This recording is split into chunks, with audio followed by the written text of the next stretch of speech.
रत्नागिरीत एमआयडीसी परिसरात गुरुवारी रात्री काही लोकांना उपयुक्त पशूच्या पिल्लाचे मुंडके आढळल्याने रत्नागिरीत खळबळ उडाली आहे।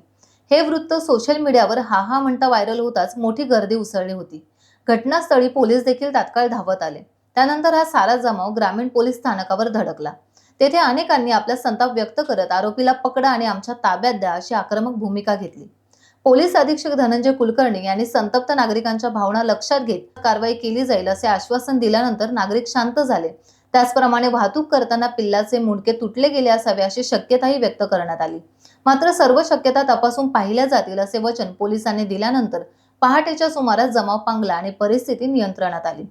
गुरुवारी रात्री 9च्या सुमारास रत्नागिरीतील एमआयडीसी परिसरातील एका रस्त्यावर एका उपयुक्त पशूच्या पिल्लाचे मुंडके आढळल्याने तर्कवितर्कांना उधाण आले होते। पाळीव पशूंची वाहतूक बिनदिक्कतपणे सुरू असून त्याची हत्या करण्याचे प्रकार आता वाढत चालले असल्याचे आरोप होत आहेत। ते आरोप खरे आहेत हेच यातून निदर्शनास येते असे घटनास्थळी धाव घेतलेले नागरिक पोलिसांना सांगत होते।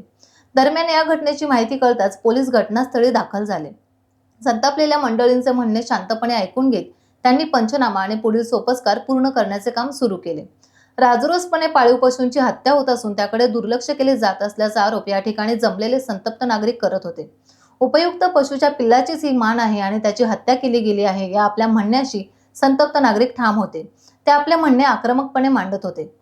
गाडीच्या बाहेर या प्राण्याची मान आली असावी आणि रस्त्यावरील अन्य वाहनांच्या धक्क्याने कापली जाऊन ती खाली पडली असावी असा प्राथमिक कयास वर्तवण्यात येत होता। मात्र हा अपघात नसून ही हत्याच आहे असा आरोप संतप्त नागरिक करत होते। रात्री उशिरापर्यंत शेकडोंचा जमाव पोलीस स्थानकात एकवटला होता। सर्व शक्यता पडताळून पाहिल्या जातील। आपण जो संशय व्यक्त करत आहात त्या आधारे देखील तपास होईल। कुणालाही पाठीशी घालण्याचा किंवा काहीही लपवण्याचा प्रयत्न केला जाणार नाही। तुम्ही कायदा हातात घेऊ नका, शांततेने घरी जा असे आवाहन यावेळी पोलिसांनी केले। दरम्यान वीज पुरवठा देखील खंडित झाला होता। मात्र नागरिक मोठ्या संख्येने पोलीस ठाण्यावर धडकत होते। पोलीस अधीक्षक धनंजय कुलकर्णी आणि त्यांच्या सर्व सहकाऱ्यांनी अतिशय सामंजस्यपणे परिस्थिती हाताळल्याने सरतेशेवटी जमाव शांत झाला। 8:10 संध्या मॅडमचा मला SMS व्हॉट्सअप मेसेज आला। त्यांना दुसऱ्या सेकंदाला त्यांना विचारा, आपण आपल्या समोर आहेत, दुसऱ्या सेकंदाला मी त्यांना कॉल केला की नाही आणि त्यांना लोकेशन विचारलं आणि विदिन 10 मिनिट्स मी आमचे PI LCB परबकर साहेब आहेत, आमचे PI ग्रामीण ढेरे साहेब आहेत, नंतर तुरस्कर साहेब, तीन अधिकारी त्या घटनास्थळी पाठवले। त्याचबरोबर मी स्वतःही पूर्ण जिल्हाभरात नाकाबंदी करण्याचे आदेश दिले। अशा प्रकारची गाडी गेली असेल त्याच्याबद्दल आपण कारवाई केली पाहिजे। तर अशा सूचना आपण सर्वांना दिल्या होत्या। त्यानंतर आपण सर्वांनी तिथे डॉग स्क्वॉड सुद्धा घटनास्थळी गेलेला आहे।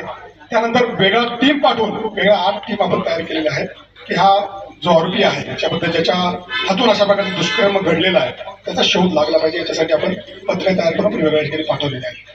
जोपर्यंत या गुन्ह्यातला आरोपी मिळत नाही तोपर्यंत हा तपास थांबणार नाही। सातत्यानं ह्या टीम आपल्या कार्यरत राहतील। लवकरच त्या आरोपीला ताब्यात घेऊन त्याच्यावरती निश्चितपणे कारवाई केली जाईल हे माझं आश्वासन आहे। टाइम्स डिजिटलला लाईक करा, सबस्क्राईब करा, शेअर करा आणि बेल आयकॉन दाबायला विसरू नका। पाहत रहा टाइम्स डिजिटल।